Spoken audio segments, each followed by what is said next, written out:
Welcome and thank you for joining us today, October 5th, 2024. I am Diane Lewis, a volunteer and member of the League of Women Voters of Oakland. We are pleased to have as partners today AAUW Oakland Piedmont Branch, Alameda County Bar Association, Alpha Kappa Alpha Sorority Alpha Nu Omega Chapter, Asian Immigrant Women Advocates, Center for Elders Independence, Centro Legal de la Raza, East Bay Housing Organizations, the National Coalition of 100 Black Women, Oakland Bay Area Chapter, Oakland Chinatown Coalition, Oakland Chinatown Improvement Council, Oakland Violence Prevention Coalition, Piedmont Pines Neighborhood Association, and SPUR. The League of Women Voters is a trusted membership organization that encourages informed and active participation in government. The forum is presented by the education arm of the League, which does not endorse or oppose candidates or political parties, nor take positions on issues or ballot measures. Today's candidate forums are being televised by KTOP, Oakland's cable access station, and live streamed on the city's website, which is www.oaklandca.gov/OakMTG. The forums are also being recorded and can be viewed later on the League of Women Voters of Oakland's website or YouTube channel. The recording of this event is owned by the League of Women Voters of Oakland. Filming or recording these sessions by anyone other than KTOP is not permitted. This election season, we are hosting in-person candidate forums for 13 Oakland races over 2 Saturdays.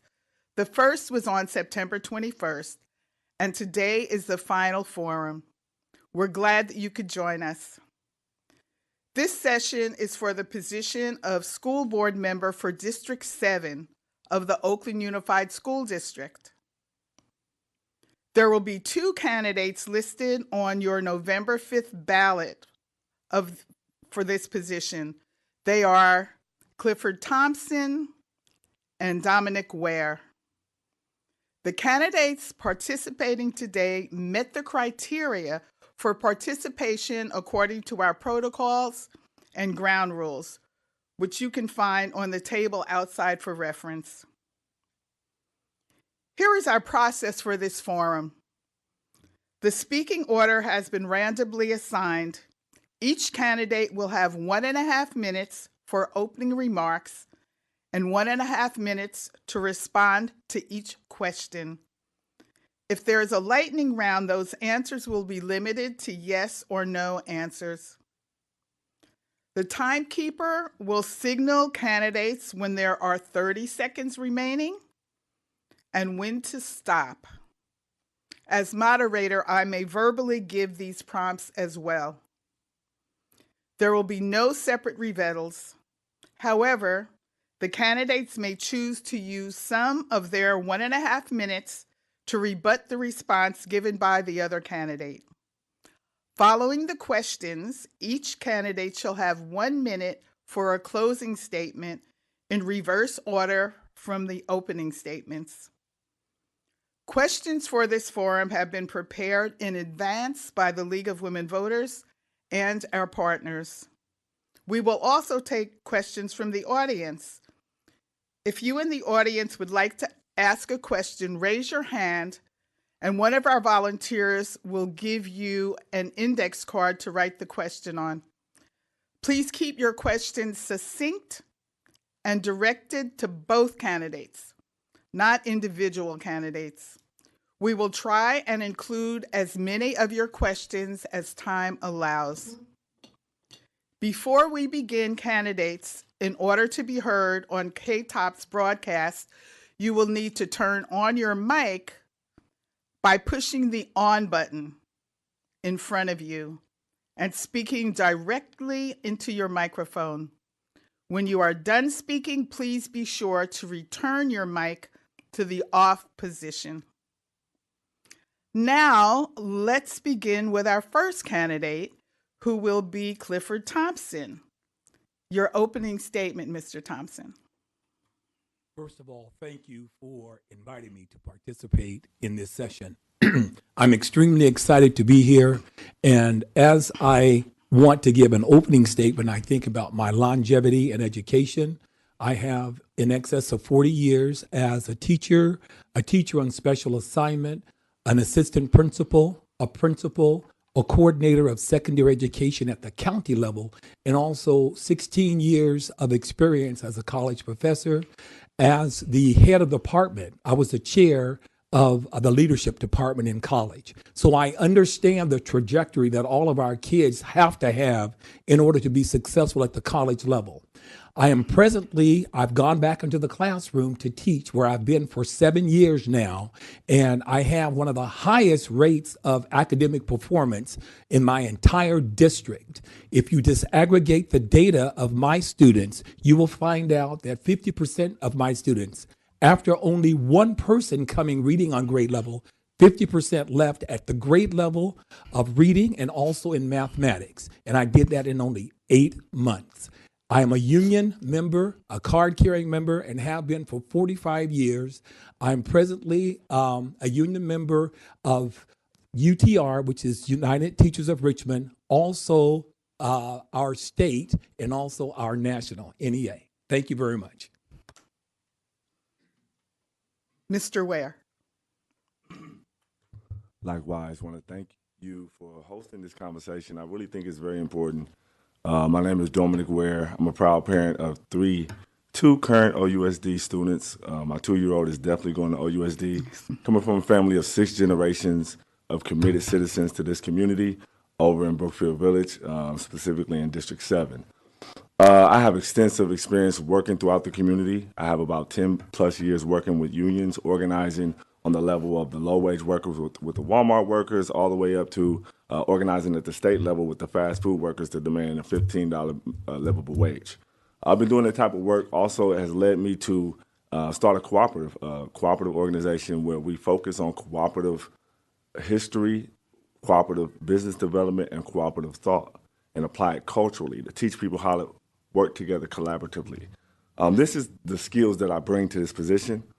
And currently, what's really making it a clear sign that we need to get into this seat, into the school system, is that our children is struggling.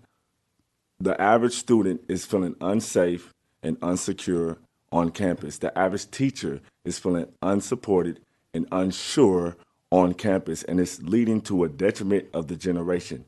We're running to make sure that we prioritize parents, teachers, and students, and we do it around culture, around community schools, and around bringing tried, tested skills and resources to the school and to the campuses for the students. Thank you. Now it's time for the candidates to answer questions. The first question will be directed to Mr. Thompson.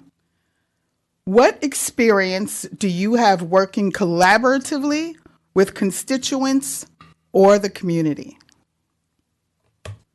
I have a great deal of experience. As I stated in my opening statement, I have over 40 years of experience working as a teacher or working in the field of education.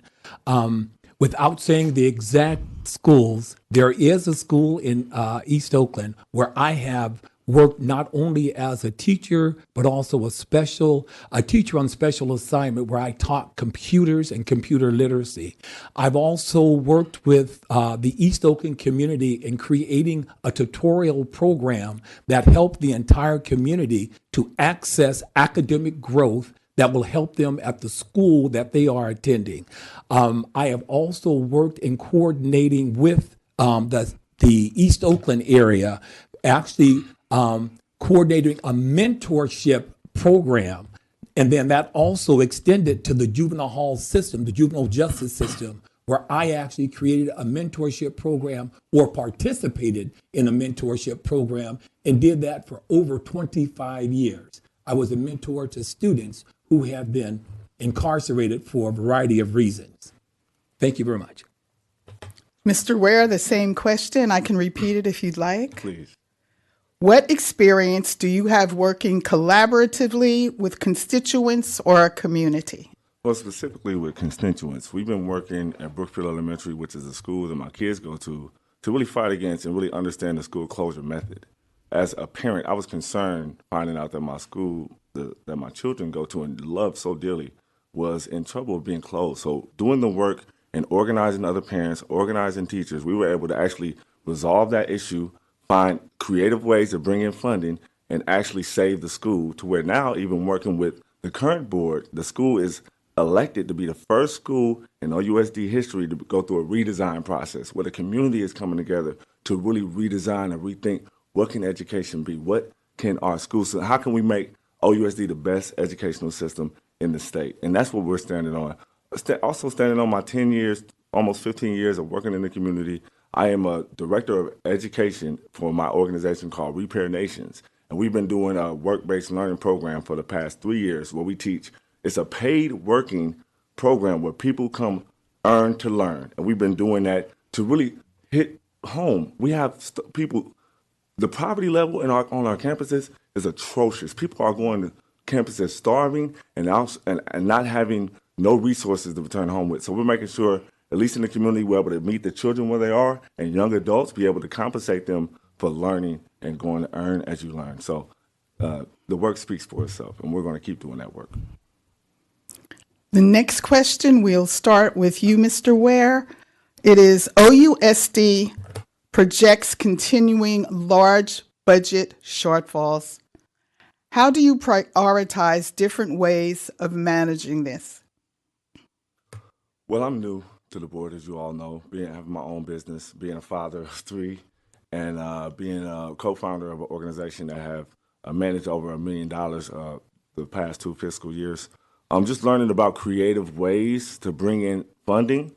So with the budget, to my understanding, last year we had a $1.24 billion budget.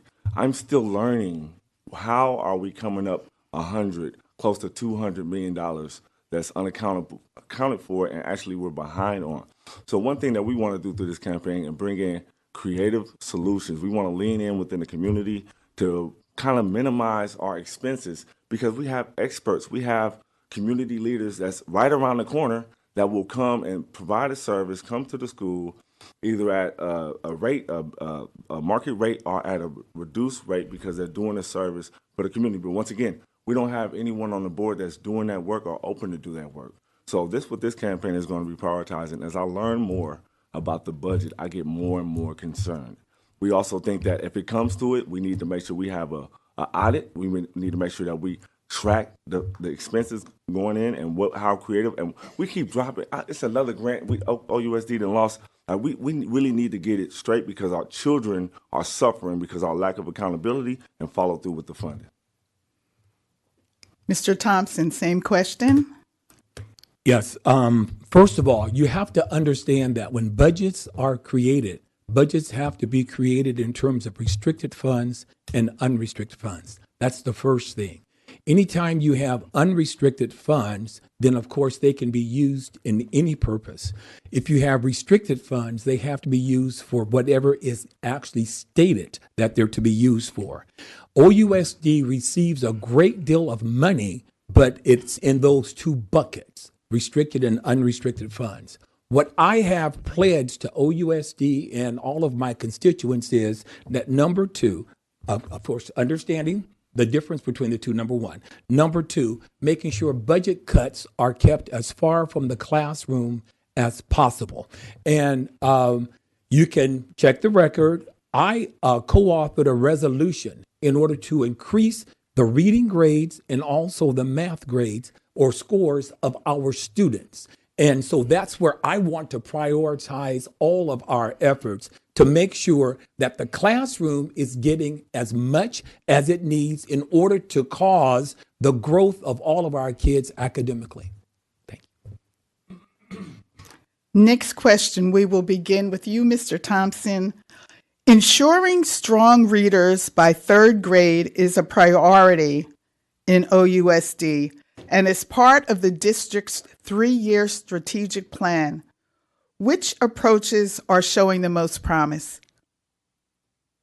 Thank you very much. That's a good question that bleeds right into what I said earlier, that I actually co-authored a bill or a resolution that concentrated on reading scores and also math scores. Now, I want to take that a little further because in that same resolution, there's A to G requirements, which actually focuses on high school proficiency. So I think that particular resolution talks about moving our kids up 50% from where they are presently. Right now, we have students operating at a 21% of our kids are actually on grade level in math. And so we have to move that further. But what we've stated is that we're going to give our superintendent 10 years to do this. Like I mentioned in my opening statement, I moved it up 50% in only 8 months. I know the key to it. The second thing is to really embrace something called the science of reading. The science of reading actually has 5 tenets: phonemic awareness, phonics, vocabulary, comprehension, and fluency. Presently, I plan to actually update one of our board policies because it only has 2 of the pillars mentioned. The other 3 need to be there in order to make sure that we have a holistic run toward achieving our goals. Mr. Ware.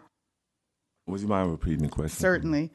Ensuring strong readers by 3rd grade is a priority in the Oakland Unified School District and is part of the district's 3-year strategic plan. Which approaches are showing the most promise? Well, I still need to be more informed about the 3-year plan. I know currently in my children's school, some things that we're really starting to notice is that if you don't have the relationship between the parent and the teacher, reading has to be an ongoing thing. Okay, it can't just happen between the walls of the classroom. It has to be, connected to something that the child can carry on and be interested in. So what we're doing is we're inviting parents into the classroom and saying, how can we share the culture of the classroom with the culture in the home and make sure that we're reading through? One thing that I'm doing with my child is making sure that we read together things that he's interested in 30 minutes every day. And that comes from one of his well-loved teachers, Miss Williams. That's one of her methods. What we're doing in the community to make sure that we're prioritizing that, we're having book clubs. Okay, we're having book clubs not just about, certain things that we think that they would want to read. We're asking the students and the youth, what is it that turns you on?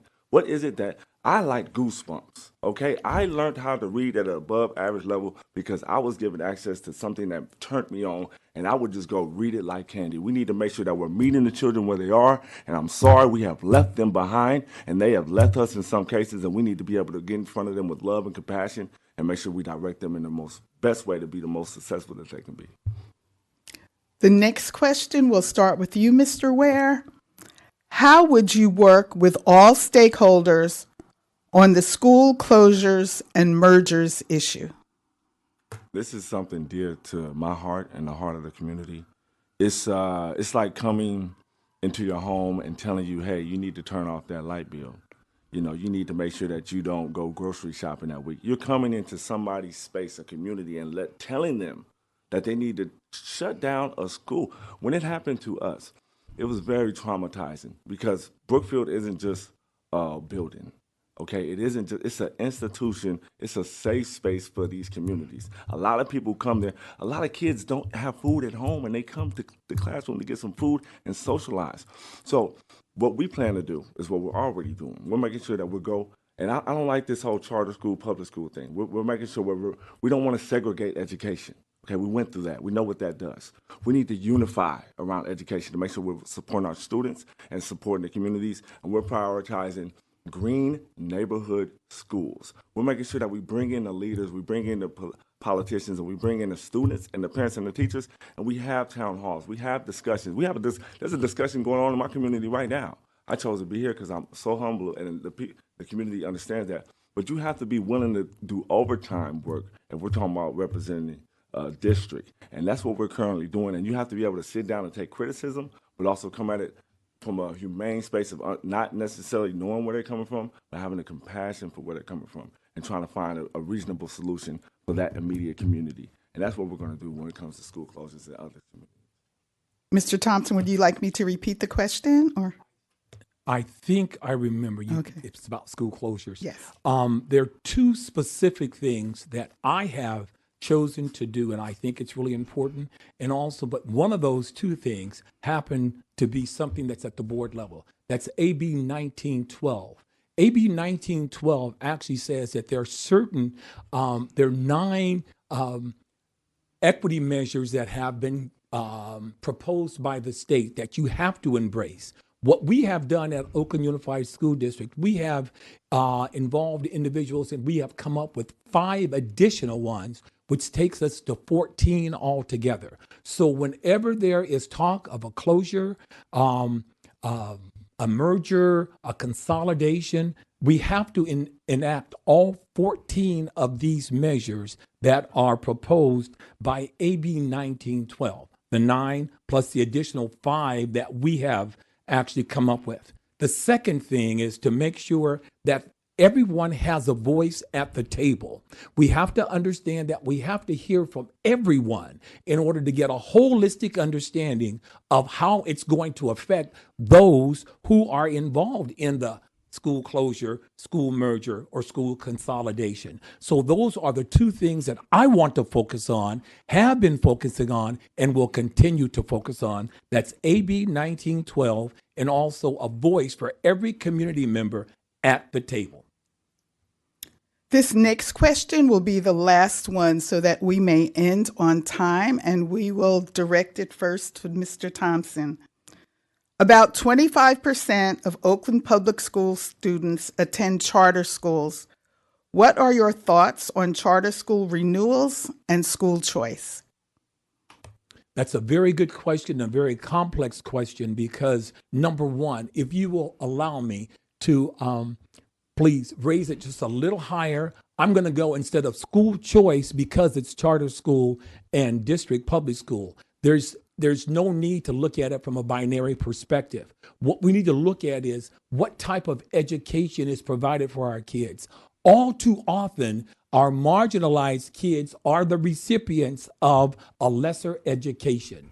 And that's because we adults, and I'm not blaming anyone, I'm not trying to castigate anyone, but we adults concentrate on that binary existence of charter schools and district public schools, instead of raising the discussion and making it more difficult by talking about what type of academic advantage are we providing for the kids so that they can be successful when they leave the high school system. Their post-high school experience, whether it's college, community, or career, is actually made better because they have an educational foundation. So my position is I really want the best education possible for all students, especially those students who have been traditionally marginalized.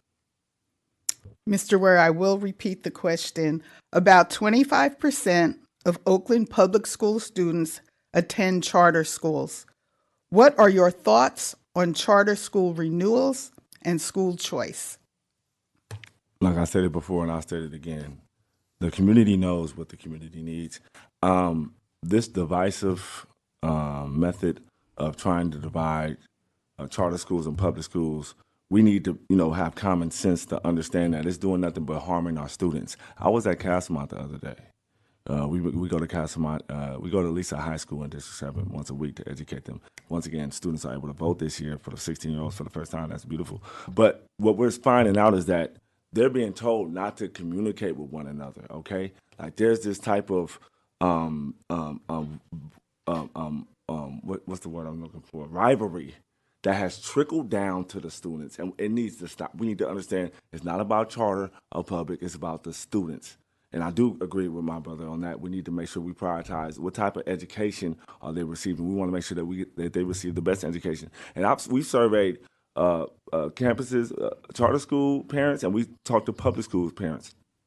Parents know exactly what type of schools they want their child to go to. But who are we prioritizing them right now currently with the OUSD leadership? Are we going into the neighborhoods and making sure that we understand the dynamics of what it is to send a child how many miles away to another school? Like, is it dangerous? We can't just be so high level that we miss the people that we're serving, and that's the students. So once again, we want to prioritize having these conversations. We've been having these conversations. We want to keep having these conversations. And when it comes to charter schools, we need to prioritize OUSD education and make sure it's the best education that we can offer our students, public or charter. Thank you both for your responses. Now the candidates will make closing statements. We'll reverse the order that we began with. So Mr. Ware, you make the first closing statement. Yes. Those who are not in attendance, I don't know if you can tell, but I am a black man. And black and brown children are always underserved at so many levels. One thing that unifies us across race, class, political affiliation is poverty. The poverty rate in our educational system is atrocious, and to be one of the leading states in the nation, it is horrible that we're 20-something in per student spending. This is one of the main reasons, one of the main proposals that we're pushing through this campaign, and we're making sure that we're prioritizing getting the teachers the resources they need so they can do a better job, making sure our students are prioritized, and we can't just lean on academia alone. As you can see, children are going to school feeling unsafe and unleft. Our parents are feeling left out and abandoned, and children are actually losing their lives. We need to get back in front of this thing, and we need to do it collectively, and we need to do it fast, because we cannot wait and we cannot risk losing another generation, twiddling our fingers, trying to do things that does not work, and missing the opportunity to get on a new bandwagon. And this is what this campaign brings. Vote where it can. Mr. Thompson. First of all, thank you for inviting me to participate today. I really count it a privilege and a pleasure. Secondly, I want us to understand that when it comes to education, parents and families have a choice. They have a choice of where they want their kids to go. I'm here to listen to what parents are saying, how parents are actually advocating for their children. The second thing, I am a proponent of real intense education for all kids. I want them to be able to have options in the future, whether it's going to college, whether it's working in the community, whether it's a trade that they're going into. I am in favor of that. And as a result of that, I stand with making sure that our not CDCs, our CTC, making sure that our CTC is actually operable in all of our high schools. That's career technical education for all of our kids so that no one is left out. On behalf of the League of Women Voters of Oakland and our community partners, I want to thank the candidates for their presentations today and participation. We also want to thank the audience for coming to meet the candidates and for posing thoughtful questions. The forum will be rebroadcast on KTOP, Oakland's government access cable station. The recordings will be posted on the League of Women Voters of Oakland's website, which is lwvoakland.org/decide, and also on our YouTube channel. The League's website is your one-stop shop to help you vote. You'll find dates of other forums, candidate profiles, summaries of ballot measures, pros and cons, and Vote 411, with personalized information about what will be on your specific ballot and the location of your polling place. If you would like to get involved with helping make democracy work for everyone, it's easy to join the League. Just visit www.lwvoakland.org. A few reminders about important dates. Election Day is November 5th. If you have moved or changed your name or wish to change your party affiliation, you need to re-register. The deadline to register to vote is October 21st. 2024. In Alameda County, every voter will be mailed a ballot. You can vote early at one of the 24 vote centers around Oakland, or you can vote by mail. In Oakland, candidates are selected through ranked choice voting, which allows you to rank up to 5 candidates for each office. Once a candidate receives more than 50% of the counted votes, the candidate is declared the winner. Ranked choice voting eliminates the cost and time needed for runoff elections. This concludes our candidates forum. Thank you for joining us today.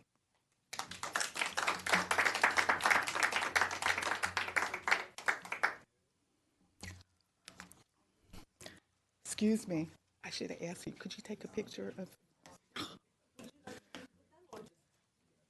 Well, yeah, here, like, I should have asked, I'm sorry.